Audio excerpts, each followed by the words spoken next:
Métaux précieux, or, argent, palladium, platine, point complet. L'or reste bloqué sous ses 3500 $. Les cibles techniques de long terme, l'argent est en train, a presque fait la cible technique que je vous ai proposée il y a quelques semaines. Rattrapage relatif du platine et du palladium. Chers amis, dans cette nouvelle édition du Fast and Forex, je vous fais un tour d'horizon complet sur le plan technique et sur le plan fondamental des 4 métaux précieux les plus négociés en bourse dans le monde en termes de volume. Et d'abord, et d'ailleurs, je vais vous faire un récap sur toutes ces datas. Première partie, comparaison volume d'échange entre les 4 métaux précieux. Y a-t-il vraiment un décalage de fou entre l'or et les 3 autres? Fait le point. Volume spot, volume dérivé. Deuxième partie, quid des corrélations? Non mais, l'or a eu un cycle aussi incroyable. Maintenant, il est stabilisé depuis maintenant 3 mois à 3500 $. 3500, 3500, la cible technique de l'analyse technique. Bon, on est bloqué en dessous. Il n'y a pas pour l'instant de renversement baissier, mais on est bloqué en dessous. Donc, ça reste neutre. Mais quid des corrélations? Non mais, si l'idée était, rappelez-vous mon Fast and Forex d'il y a un mois, je vous ai parlé d'un rattrapage relatif des 3 suiveurs. C'est exactement ce qui s'est passé. Sur l'argent, sur le platine, sur le palladium. Mais en fait, concrètement, au-delà de ce qu'on observe depuis un mois, qu'en est-il des corrélations réelles sur tous les horizons de temps entre les 4 métaux précieux? On fera le point là-dessus. Troisième partie, je vous fais un récap des différences fondamentales en termes de demande entre ces 4 métaux précieux. Et vous allez voir qu'il y en a peut-être certains moins précieux que d'autres. Et d'autres plus industriels que d'autres. Et enfin, le gros point technique sur les 4. C'est parti, nouvelle édition du Fast and Forex.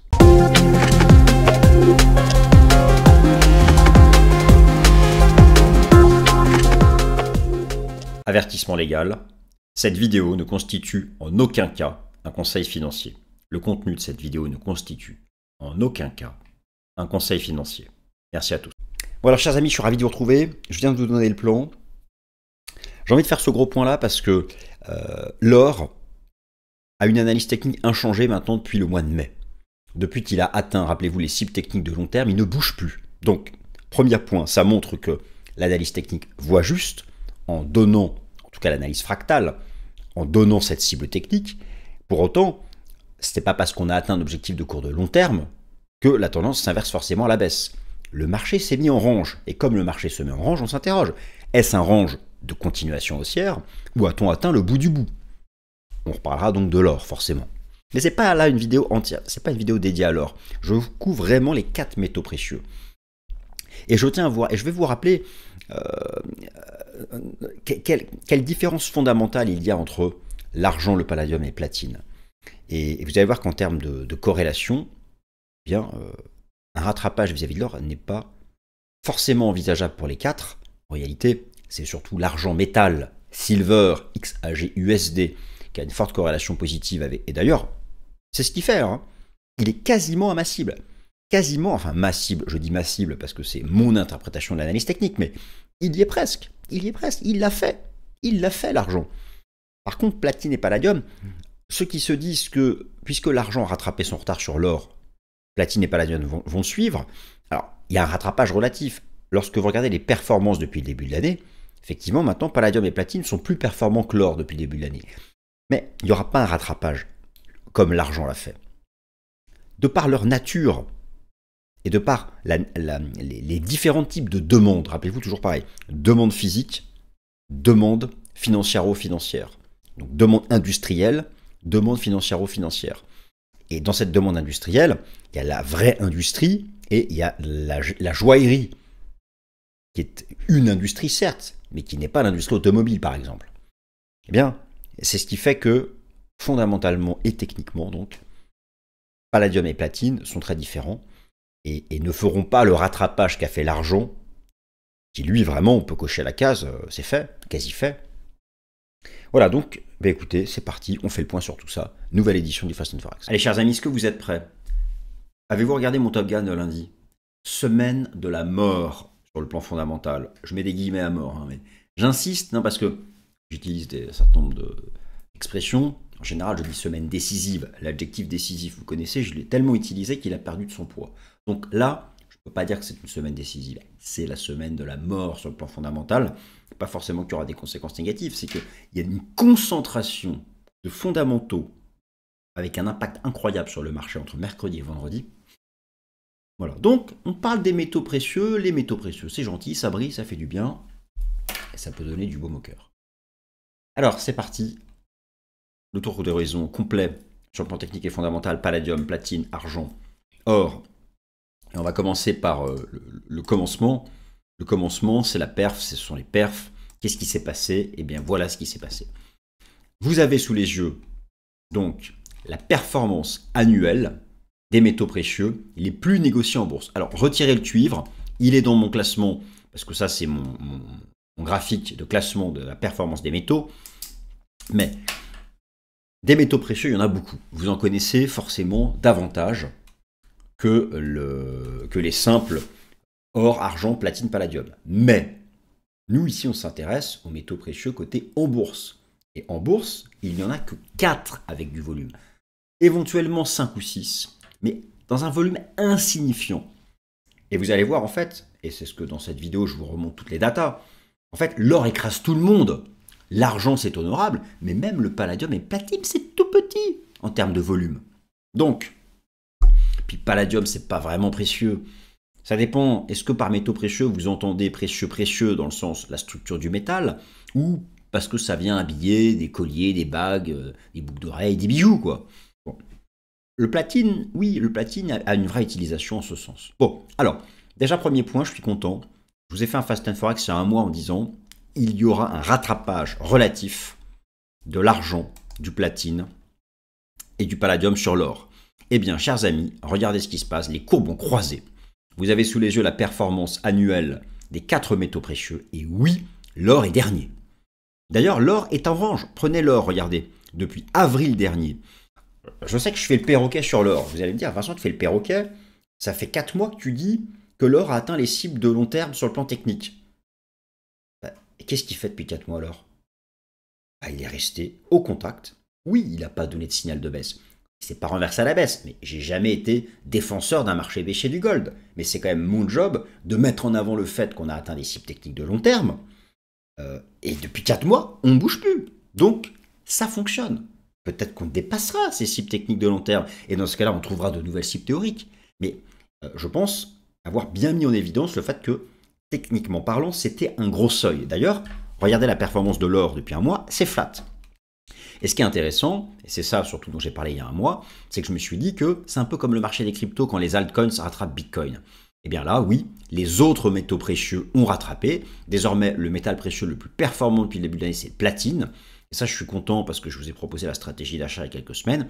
Le palladium arrive, il a croisé, et l'argent aussi. Donc, depuis le début de l'année, le platine est à plus 52. Le cuivre est à plus 43, mais je ne parle pas du cuivre. Le palladium est à plus 36, l'argent est à plus 32, le gold est à plus 25. Voilà où on est donc tout ce beau monde. Alors, on va faire le point sur tout ça. Avant de regarder plus en avant l'aspect fondamental et l'aspect technique de ces 4 métaux précieux, il faut avoir conscience d'une chose, c'est que l'idée, en fait, le vrai questionnement de cette vidéo, c'est est-ce que tout ça, est-ce que le fait que désormais le platine, le palladium et l'argent est une meilleure performance que l'or, est-ce que cela peut se prolonger dans le temps? Jusqu'où peut aller le rattrapage de ces métaux précieux vis-à-vis du gold? Il faut avoir une approche technique et fondamentale. Et technique, pas simplement chartiste. Juste regarder un peu, je vais appeler ça des mathématiques, parce que oui, ça devient des mathématiques, mais vraiment des éléments mathématiques de base. Tout d'abord, une information qui, elle, nous vient du marché, le volume d'échange. Si vous voulez, je vais réduire ma petite tête, ma grosse tête, mais elle est un peu petite, pour envisager un rattrapage de l'argent, du platine et du palladium vis-à-vis de l'or, il faut déjà qu'il y ait la place, il faut que le marché puisse absorber les capitaux institutionnels. Or, vous allez voir, le platine et le palladium sont de tout petits marchés. Alors comment est-ce qu'on peut faire une comparaison en termes de volume? Pour faire une comparaison en termes de volume, il faut regarder du côté du volume spot, le volume spot et le volume dérivé. Le volume spot et le volume dérivé étant donc le volume négocié via les contrats à terme, contrats futurs et contrats d'option. Et le volume spot, eh bien, c'est le marché en direct. Vous avez sous les yeux deux tableaux. Commençons par le tableau du bas. Je vous propose une comparaison du volume d'échange quotidien moyen sur ces 4 métaux précieux. Je vous laisse observer la différence entre le volume de l'or, le volume de l'argent et platine plus palladium. L'argent, c'est 10 fois moins que l'or. Alors le platine et palladium, c'est inexistant comparé à l'or. Donc déjà, est-ce qu'on peut envisager sur le long terme un vrai rattrapage? Bah non. Regardons maintenant du côté du volume dérivé. Là où vous allez trouver beaucoup de traders institutionnels. Vous faites le volume moyen quotidien, donc les places boursières indiquées sont précisées ici à gauche, le COMEX et le NYMEX.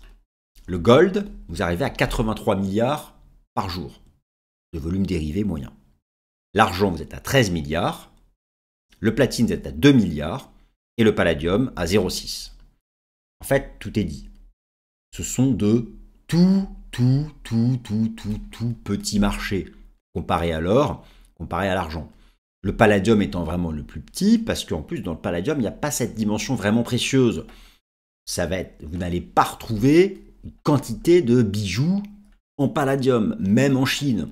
Par contre, c'est différent avec le platine. Palladium est finalement, certes, un métal précieux dans sa structure métallique, mais beaucoup plus industriel dans son utilisation. Alors, quelle est la différence dans l'utilisation industrielle entre le platine et le palladium? J'y viens, tout ça, c'est dans la vidéo. Donc, première chose, en termes de volume, ça va être difficile d'absorber autant de capitaux que l'or, mais on voit que l'argent, lui, quand même, est un gros marché. Donc déjà, lorsqu'on envisage un rattrapage des métaux précieux, donc, le top 4, hein, c'est vraiment le top 4. Alors, attendez, j'avais les noms des... oui, voilà. Vous en avez d'autres qui sont cotés en bourse, notamment le rhodium et l'iridium. Mais le palladium et le platine sont déjà tellement petits, que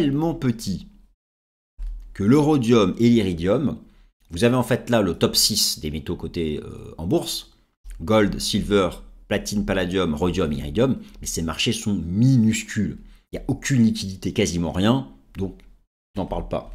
D'ailleurs, très peu de courtiers les proposent à la négociation. Peut-on envisager un vrai rattrapage? Maintenant, regardons les choses un peu sur un aspect plus mathématique.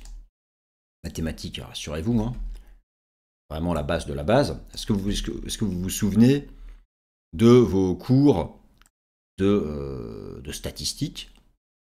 Faire des statistiques un peu dans tous les sens. Et on peut faire aussi des études de corrélation. Le message est sans appel. Vous avez à nouveau ici sous les yeux 2 tableaux. Premier tableau, la corrélation de long terme, donc plusieurs mois, plusieurs années, entre l'or, l'argent, le palladium et le platine. Deuxième tableau, la corrélation sur les 12 derniers mois. Vous allez voir que concrètement, la corrélation des 12 derniers mois rejoint la corrélation de long terme. Donc ce sont vraiment des données fiables. Et ce que l'on observe, c'est qu'il y a une forte corrélation positive. Donc, la corrélation ici, elle est calculée comment? On détermine ce qu'on appelle un coefficient de corrélation linéaire. Plus ce coefficient de corrélation linéaire tend vers 1, il n'ira pas au-dessus, plus il y a concordance de tendance. A contrario, si le coefficient de corrélation linéaire est inférieur à 0 et tend vers moins 1, on parlera de corrélation inversée. L'or fait plus 10, l'argent fera moins 10, moins 1. L'or fait plus 10, l'argent fait plus 10, 1. Et entre 0 et 1, en fait, entre 0 et 0,50, il n'y a quasiment pas de corrélation, si vous voulez. D'accord? Ça commence à en devenir une, vraiment, en dépassant 0,50. Mais bon, à partir de 0,7, 0,8, en dessous, c'est pas vraiment des corrélations positives. Si c'est positif, mais vous comprenez ce que je veux dire. Et alors, que nous disent ces tableaux? Sur long terme, il n'y a pas de sujet, il y a une forte corrélation positive entre l'argent et l'or. Pour des raisons d'ailleurs qui font qu'il y a beaucoup de points communs entre les fondamentaux des 2 métaux précieux. notamment dans leur utilisation industrielle. Dans l'industrie, j'inclus l'industrie de la joaillerie. C'est un compartiment de l'industrie. Vous allez voir que ce n'est pas le cas en grande partie du palladium et du platine, où là on parle surtout de l'automobile, mais pas que. Donc oui, l'argent, et d'ailleurs sans surprise, on va regarder les graphiques en dernière partie de vidéo, l'argent est le métal précieux qui tend vers son record historique, qui rattrape le plus l'or qui a fait de nouveaux records historiques. Donc, tout ça pour dire que d'un point de vue des corrélations, si on peut se dire que l'argent peut rejoindre son record historique de par le processus de rattrapage vis-à-vis du gold, on a vu déjà en termes de volume que c'était un peu touchy. Rappelez-vous le premier slide. En termes de volume, pour le palladium et le platine, c'est pas top. En termes de corrélation, on retrouve une corrélation intéressante du côté du palladium, quoique la corrélation des 12 derniers mois est un peu en retrait de la corrélation à long terme. Et pour le platine, c'est du 0,50, 0,60. C'est vraiment une corrélation faible, voire à 0,50, c'est une variable qui n'est pas importante, qui ne compte pas. Donc, le fait que l'or ait fait un nouveau record historique peut avoir, dans l'approche analytique, un aspect favorable en termes de rattrapage pour le cours de l'argent. Les choses sont très différentes pour le palladium et du platine. Donc, il ne faut pas avoir le raisonnement comme j'ai pu voir ci et là. Par exemple, prenez le marché des crypto-monnaies, Bitcoin a fait un nouveau record historique, donc Ethereum aussi, Solana aussi, et BNB aussi. Ça marche sur le marché des cryptos. C'est vrai que cette semaine, vous avez eu un nouveau record du BNB. Ethereum n'est pas loin, parce qu'il y a des corrélations positives de long terme. On ne pourrait pas avoir le même raisonnement entre palladium et platine vis-à-vis de l'or. Ce n'est pas parce que l'or a fait un nouveau record historique que vous aurez un nouveau record historique du platine et du palladium. Et en plus, l'or bloque sur ses 3500$, cible technique de long terme. Bon, ça j'y viens, on reprend ça tout à l'heure. Alors, maintenant, regardons les choses sous un angle fondamental. Alors, je ne passe pas en revue tous les fondamentaux comme je le fais régulièrement dans mes vidéos sur l'or. Je voulais ici faire une synthèse sous forme de tableau pour insister sur l'essentiel et je vais me réduire ici en tout petit. Vous voyez encore, je suis là, je suis un Lilliputien. L'or, vous connaissez, j'ai vraiment fait hyper synthétique, comparé au tableau que je vous propose habituellement. L'or, c'est drivé par la demande des banques centrales, la demande d'investissement, très corrélée au dollar, en inversé, essentiellement via les ETF. L'industrie de la joaillerie, la Chine, l'Inde, c'est 40% de la demande, et bien sûr l'aspect valeur refuge, mais qui a plus là un impact court terme. Ça, nous l'avons vu. Il y a beaucoup de points communs avec l'argent. L'argent, où retrouve-t-on les points communs? Dans l'utilisation dans l'industrie de la joaillerie et dans la demande financiero-financière. Il y a bien sûr des différences, notamment l'utilisation de l'argent dans les panneaux solaires, dans les batteries, et aussi dans la photographie, des éléments que vous n'avez pas retrouvés sur l'or. Mais le point commun réside dans le fait que vous avez des très importants ETF gold et de très importants ETF argent, et bien sûr les bijoux. On va parler simplement l'utilisation de l'or et de l'argent en Chine, en Inde, en Europe, en Amérique, dans le monde entier, en Afrique. Voilà. Mais la demande indienne, chinoise et européenne a un rôle dominant. Par contre, lorsque vous allez du côté du platine et du palladium, ce sont des métaux précieux. Alors oui, vous allez retrouver une utilisation du platine dans l'industrie de la joaillerie en Asie, essentiellement en Chine et en Inde. Ça ne sera pas le cas du palladium. Vous allez avoir une utilisation du platine essentiellement dans l'industrie automobile pour ce qu'on appelle les catalyseurs. Vous savez ce que c'est un catalyseur? Pour le platine, les moteurs diesel. Pour le palladium, les moteurs à essence. Voilà la principale différence. Et ce qui explique que la demande pour le palladium a, ces dernières années, dépassé la demande du platine, c'est en grande partie parce qu'il y a eu un déplacement des intérêts commerciaux et même politiques et environnementaux du diesel vers l'essence. Voilà.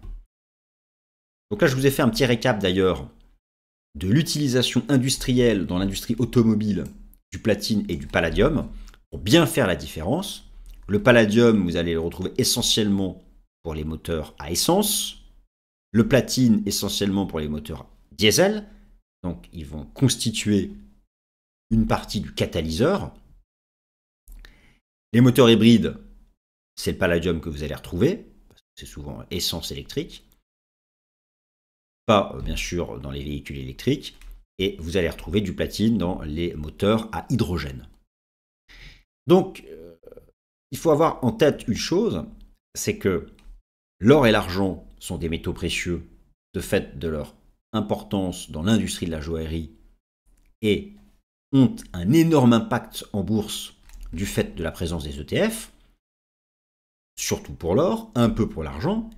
La demande financière via les ETF est minuscule sur le platine et sur le palladium. Donc, je vous ai montré à plusieurs reprises que l'or avait été poussé par la demande combinée des ETF provenant d'Amérique du Nord, d'Europe, d'Asie et du reste du monde.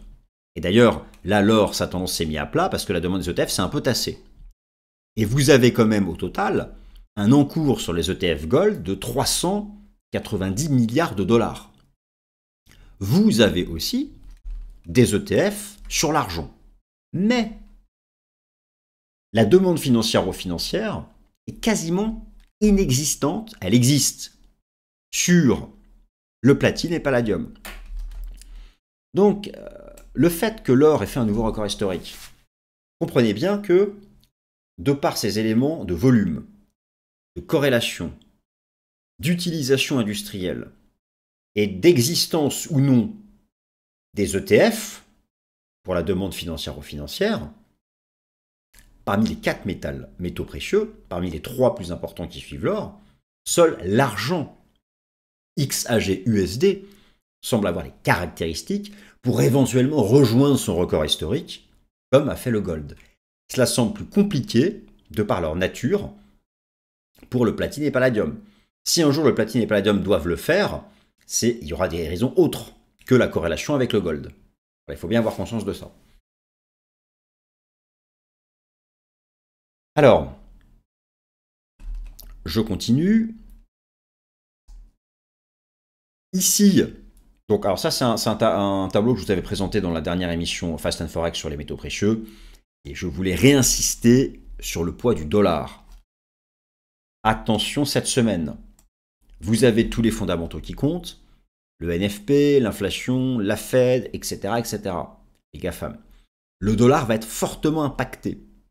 Et clairement, il y a une corrélation inversée entre le dollar et l'or du fait de la corrélation inversée entre le dollar et la demande pour les ETF Gold états-uniens, la demande pour les ETF US. Et le jour où le dollar validera un creux majeur et fera un fort rebond, cela provoquera un impact baissier sur l'or et aussi sur l'argent. Bon, pour l'instant, ce n'est pas le cas, le dollar se maintient à un niveau bas. Il ne baisse plus, certes, mais il se maintient à un niveau bas.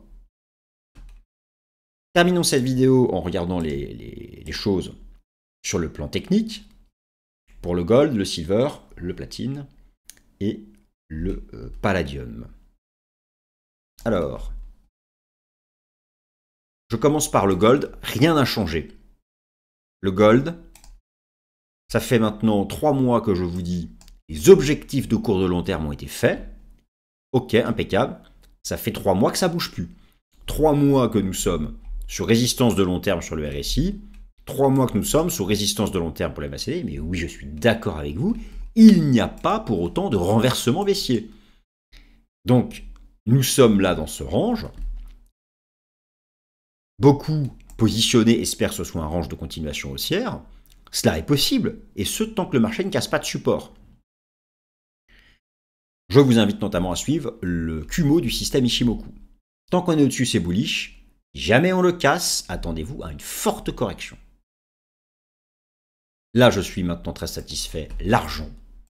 Ça fait des mois et des mois que je vise sur l'argent un A égale C.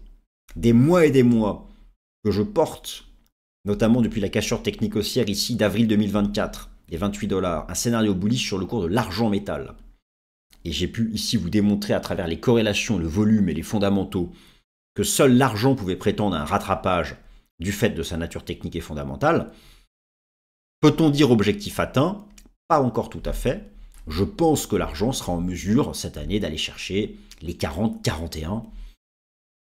48, je ne sais pas. J'ai un A égale C qui passe à 45. En tout cas, Il n'y a pas de divergence encore en mensuel. Alors, le court terme, ça temporise un peu, etc. Ok, mais tant qu'on est guidé par le Kumo du système Ichimoku en daily, c'est bullish pour aller chercher cet objectif. Et là, il sera probablement temps de prendre ses profits, et surtout aussi quand le RSI arrivera sous résistance. Le palladium, alors le palladium, c'est intéressant. Il a tenu cette grosse zone de support historique qui date quand même de 25 ans. Le marché tente un renversement haussier. On a une belle structure arrondie sur le RSI mensuel et la ligne de MACD. Là, ça a tellement remonté qu'il faut que ça respire un peu. Mais désormais, c'est bullish au-dessus des 1100 $ et peut envisager d'aller retest ce niveau de cassure qui était à 1500. Bullish au-dessus de 1100. Si on reteste 1100, ça peut être une opportunité. En tout cas, on gère son risque. Et la cible, 1500. Le platine, alors ça, c'est un signal que je vous ai donné il y a plus d'un mois, lorsqu'il y a eu cette cassure technique haussière, ici très propre, en mensuel. Une première cible ici a été faite. Désormais, vous avez un nouveau support sur le platine à 1350. Alors la zone 1200, 1350. Le marché entre en surachat en mensuel, mais il n'y a pas de divergence. Bon, là aussi, bullish tant qu'on tient le Kumo daily du système Ichimoku. Et why not aller chercher quelque chose comme les 1500, 1900 $. Bon, comme je vous l'ai montré, il n'y a pas vraiment une forte corrélation avec l'or. Vous avez un coefficient de corrélation linéaire qui est à 0,50, 0,60. Et le platine, il y a bien sûr un impact important en termes d'utilisation industrielle. Bon. Donc là, il faut vraiment en avoir une approche purement technique. Bullish au-dessus des 1330, 1200 $. Si vous voulez, en fait, mon sentiment, c'est que au cours désormais atteint, je suis moins à l'aise. Autant ici à la cassure technique haussière, d'accord. D'un point de vue technique, moi, si je partage mon avis personnel, je vais être un peu plus à l'aise sur ce que fait le palladium. Le support est plus proche. Et la target est ici est beaucoup plus lisible que sur le platine. Voilà, chers amis. Ainsi s'achève cette nouvelle édition du Fast and Forex. J'espère qu'elle vous a appris des éléments intéressants. Et quant à moi, je vous remercie de m'avoir écouté. Bonne semaine à tous.